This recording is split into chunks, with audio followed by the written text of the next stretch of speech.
One thing about me is that it will be 5:30 in the evening and I will just make myself a second coffee because I'm crazy like that, you know?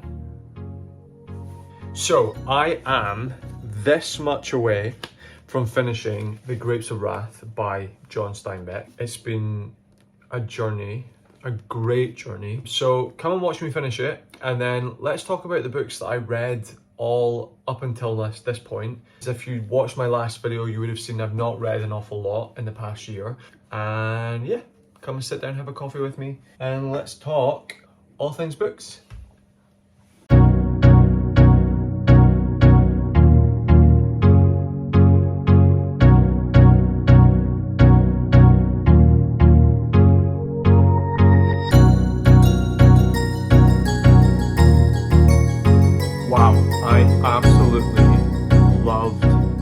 I have not read a lot of modern classics or just classics in general, and this was actually recommended to me from my high school librarian when I was like, must have been 12 years old, so like over 10 years ago.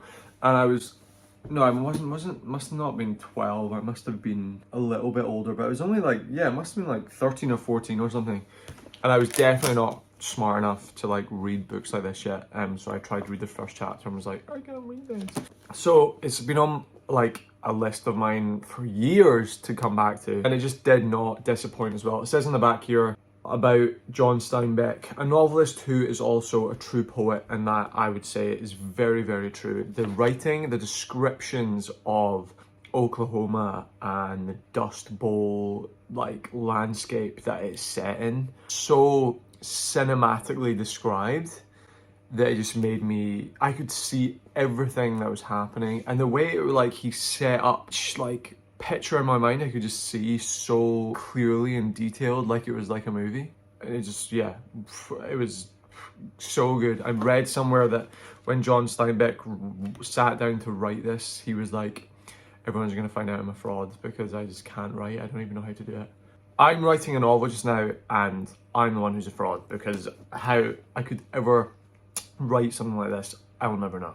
I would highly recommend this book. The ending was ever so slightly weird, and I don't know if I like appreciated it that much at the end, so that probably is going to hold it off from being a full 5-star book review. It probably is going to be a little bit lower, 4.5. I am absolutely obsessed with anything to do with America, like set back in history. Always, I just find so fascinating and gripping. I'm also watching the program on Paramount Plus just now called 1923 with Helen Mirren and Harrison Ford, and there's like other ones all to do with the Dutton family, and that's the one I've watched is set sort of in the same period as this. It's just so fascinating how people lived through such a time. I mean, I say as if, I mean, we're nowhere near what that's like, but we also just feel like we're just like living through history right now. So what a scarily difficult, challenging time for lots of people back then in the 1930s, 1929, 1930s. But yeah, Grapes of Wrath by John Steinbeck, done.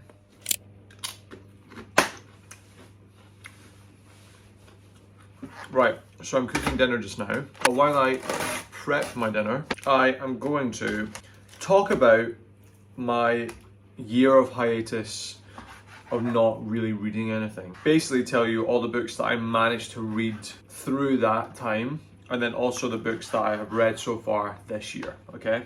Whilst I cook dinner. So most of the books have been left in America. The ones that I read in America, I just left there. I didn't have space in my suitcase to bring them. So I'm just gonna put little pictures up of each book that I'm talking about, okay? Right, so I think the book that made me basically go into a reading slump, like the biggest reading slump of my entire life, was a book called Cold Mountain by Charles Frazier. It is a novel set in the American Civil War. Basically a love story about these two people. A guy who basically sent to war but escapes and tries to come home to find his love. It's also a movie with Jude Law and Nicole Kidman and Renee Zellweger, who I think actually won an Oscar for her role in the movie. And honestly, at first, like, so I watched the movie first by accident. I just didn't even know what it was. I hadn't really even heard of it, and I just like accidentally stumbled across it. I loved it. And you know me, like I've just said, if you're giving me some American history, especially set in like the American Civil War and stuff, like I just find that so fascinating. And so I watched the movie and was like, yeah, loved it. It was like an epic. It was harrowing. It was just like, and then I found out that it was a book originally, because of course it was. Every single good movie that ever exists is usually a book first. So I eventually found it in a charity shop, I think somewhere, and was so excited to read it. And boy, oh boy, it was dense, to say the least. It's not even that huge a book, but I got so bored reading it. Usually I'm okay with having watched the movie and then I go back to read the book, because usually I find so much more stuff in the book and I actually really enjoy doing that. This was not the case. And so yeah, I like trudged through it for like 3 months trying to and I would read like pages at a time and then put it down and then not read anything. And this was the time that I was in America, where everything else was so much more exciting to do other than reading. So I eventually gave up on it. Got something stuck in my teeth. Hence, I basically stopped reading. Some people out there love this book. If you do, good on you. I, for some reason, could not get through it. I'm ever so tempted to pick it back up again, because I just actually do love the story in the movie so much. I don't know why I struggled so hard with the book, but I did. Then, the next book that I picked up last year was Young Mungo by Douglas Stewart, who's also the author of Shuggie Bain, which I have talked about on this channel. It was the winner of the Pulitzer Prize, or the Man Booker Prize, yeah, for Novel of the Year. And the Shuggie Bain was just hands down one of the best books I've ever read. Obviously, it's set in Glasgow about a young boy and his mother. Totally, like it was as if like it was my life, really. And so obviously I just like related to it so much and just loved it. So I was so excited to hear that he was bringing out his next book called Young Mungo, set about these two sort of teenage boys who are in Glasgow and who end up falling in love with each other, but one of them is Protestant and one of them is Catholic, and basically like how their relationship makes it through this sort of tough landscape that they've grown up in, where their love is absolutely forbidden and very like Romeo and Juliet type style of like very loosely based maybe on that. I enjoyed it. Some people loved it way more than Shuggie Bain. I personally didn't. I guess I maybe hyped it up too much in my head, but I was like ever so slightly, like I thought it was fine, like nothing really happened that I was like, oh, like I don't know why. I don't know why I wasn't rooting for the character so much. I don't know if I felt like their actual relationship together was underdeveloped, because there's a lot of it that's described with them being separate from each other. So yeah, again, was like hit with another book of like, oh yeah, this is fine. Again, maybe it was just a weird like mental state that I was in, that I was just not enjoying reading. Maybe if I reread it again, I would maybe perhaps enjoy it. I may come back to it. But I would say that if you're wanting to read Douglas Stewart's books, start with Shuggie Bain, because it is 5 out of 5 star amazingness.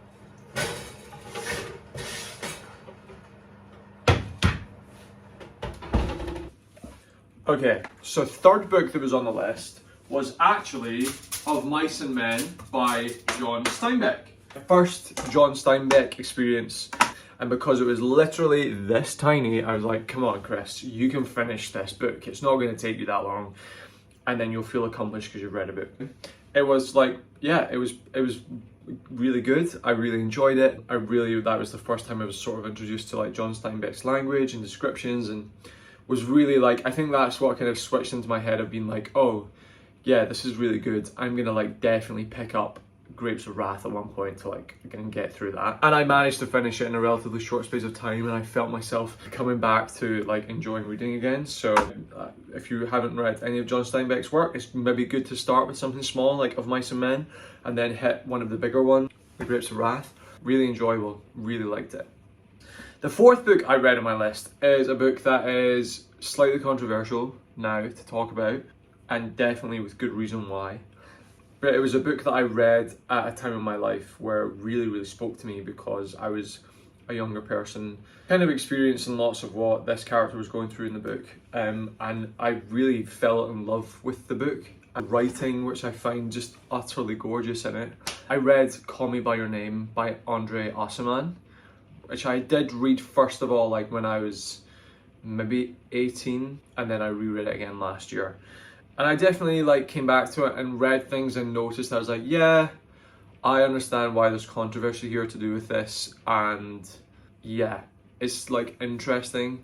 But what I will say is that I don't think like if you look at it separately and just look at actually some of the writing and some of the just like descriptions in the book, some a bit more than others, but I just think his language, his use of language is phenomenal, and like one could only wish to write the way he writes about love and the tension surrounding two people who definitely are attracted to one another but don't know how to admit it. And as I said, at the time I first read it when I was like 18, I was like, it was the first ever like gay novel I think I'd ever read, so I was just like, this, I think that's definitely what started me off like my sort of love for reading actually. So I wanted to come back to it because I wanted to be reminded of his language and the way he used to describe it, because the novel that I'm writing just now, which I will maybe talk about in one of the videos soon, definitely has this sort of like a narrative of two people who are attracted to one another but don't know how to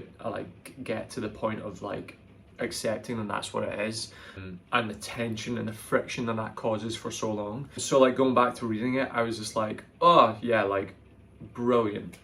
Shame that the book has so much controversy of it, and it is, I do totally understand where that comes from, and definitely looking at it now as an older person, I'm like, oh, could have just maybe set the ages a little bit, like it didn't have to be such a big huge age gap, do you know what I mean? A little bit weird. And that, my friends, was every single book I read last year. 4 books. Yeah. Now I'm going to talk about the books that I've been reading since getting back into it. You can split it up into a couple of categories. I've been like picking up some sort of personal development, self-helpy type books, which are not usually my sort of picks anymore, but I've got some actually ones that I really enjoyed reading recently. And I've got some sort of ones that are all to do with finance and to do with money handling and about relationships with money, which is something that is a goal of mine that I've been working on this year. So I've been picking up some books about that, and they have been incredible and have like totally set me off to want to read loads more about that. Might be a bit boring for some of you if you don't care about that stuff, but you can always skip it. And then I've definitely read some like really some great fiction-y stuff as well, I think, off the top of my head. So at the start of the year, I went to Barbados for a holiday. On the beach, I read a book called Happy Sexy Millionaire by Stephen Bartlett, who is a British entrepreneur who comes from a bankrupt family, but now at the age of 28, he's like a self-made millionaire. Sort of all over the place. He's on like a judge on Dragon's Den. He has a podcast called The Diary of a CEO. You probably like have seen him somewhere. And this book is basically about his journey from a bankrupt family to becoming a millionaire. And basically, like, of course you're like, oh yeah, okay, every person's wrote a book about that, who's done that, you know? But this book in particular was just lovely to read because he really is honest about that journey and talks a lot about how now that he has lots of money, although it has brought him freedom and has brought him all these things, his like actual life and his personality and his like values and all these things have kind of like not really changed or faltered, and he's not any happier or different in that sense. He basically talks about how we put this thing on a pedestal, whether it is like getting that like dream job or getting, you know, becoming a millionaire or whatever it is, that we always forget actually that the journey and the development that happens trying to get to that place is the most important place that you can be in, and like how powerful it is to be there and the stuff you can learn from that, and not to like miss out on that sort of journey.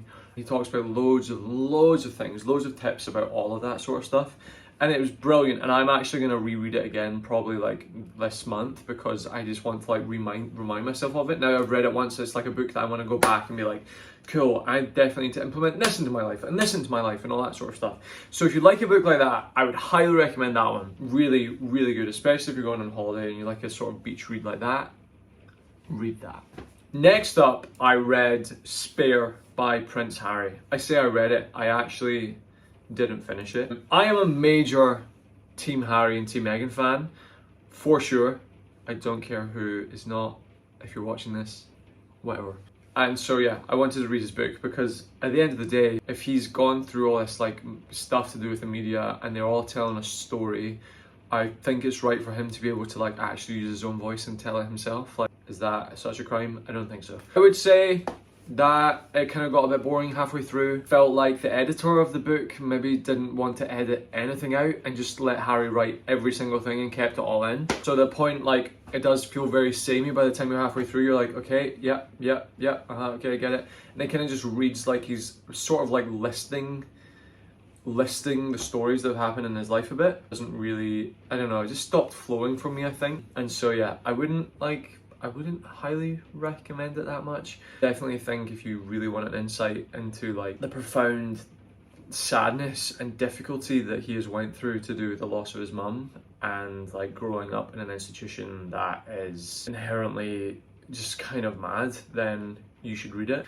But like, there's definitely better autobiographies out there, I would say, or memoirs out there for sure. And I also read Rich Dad, Poor Dad by Robert Kiyosaki. It's the #1 finance book in the world, I think, or one of them. It's such a brilliant book. If you know nothing about money or you want to start to be on a journey of like getting a better relationship with it, I would start with this guy because he's just like, it's such a simple story that he kind of goes along with it all. And like, I learned so much from reading it and just felt so inspired and wanted to like carry on and like start like getting ready to like get my finances and my life in order in that sense. So if you're looking for a book like that, start with that one, I would say. In February, I went on to read Crying in Hbar by Michelle Zauner, who's actually, I think, the lead singer in a band called, oh, I'm gonna get this wrong, Japanese Breakfast maybe. And it's basically a sort of memoir of a story about her and her mother and how she comes to terms with the loss of her mother basically because she dies, and how their relationship with Korean food basically informed their life and how it brought them together. And if you're looking for something that's going to want to make you cry, this is the book that you should read. It's so easy to read. It's like not long at all. You can like finish it easily. It was beautiful, and I was like, had that like soft tear just like falling down my eyes. I was reading some of it. Definitely would stay away from it if you're not feeling like in a good place. I would stay away from it because it would just make you more sad. Then I read, what else did I read? I read The Richest Man in Babylon, which is another sort of book to do with money, by George S. Clason, I think. But the amazing thing about this little book, again, it's like small, really tiny, easy to read. But it basically talks about Babylon, which was like an ancient civilization and was also one of the richest civilizations in the whole history of the world. It's basically like parables sort of in a way describing these like ancient people and how these like concepts to do with money that everyone should basically live by. And these ancient civilizations knew how to do it then, and that's what we all should be living by even now. And again, some great stuff in there that I just knew nothing about that I've like already implemented into my life and feel like such a difference to do with it. So if you're on that journey, I would pick that up as another one like to read straight away because it's brilliant. I read a lot of like non-fiction-y stuff. I've read a lot of non-fiction-y stuff recently. I read Big Magic by Elizabeth Gilbert, who has written Eat, Pray, Love. If you don't know, Eat, Pray, Love, I think was actually the first book that I read when I was like fully getting into reading when I was like 18, 19. That's an amazing book, I would say. But this book is basically a sort of a non-fiction book all about like creative living beyond fear and how as a creative people we often get like stuck and how to basically unstuck yourself from in that sort of situation.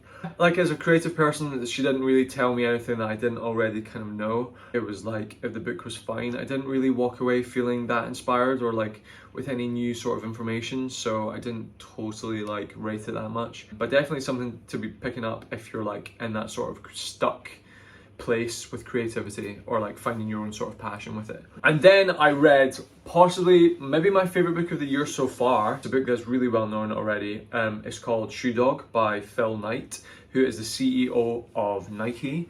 And basically it's his memoir of how he created this company. And it was like, I listened to an audiobook and couldn't stop listening to it. I found it so interesting. I don't know if it's because I'm in that part of my life just now where I'm thinking all about like businesses and like how my life is changing and all this sort of stuff, and it just really captured me. And it was just it's a brilliant story for anyone. Like, you don't even have to be interested in like business. You could be like interested, you know, if you're creative, if you're an actor or a writer or anything. Like the kind of like inspiration that I got from it was just, yeah, brilliant. And I would recommend this to anybody. I mean, it is a #1 bestseller, so it's not like anything new. I'm sure everyone's heard it or seen it. But if you've been thinking about reading it, that should be your next read, I would say. And that's basically kind of led me up to where I am now. I've just finished reading The Grapes of Wrath by John Steinbeck, and it was absolutely phenomenal. I'm back on a roll. I've got so much more on my list ready to go. I'm wanting to read Small Things Like These by Claire Keegan. I'm wanting to read Lessons in Chemistry by, I don't actually remember the author's name, but never mind.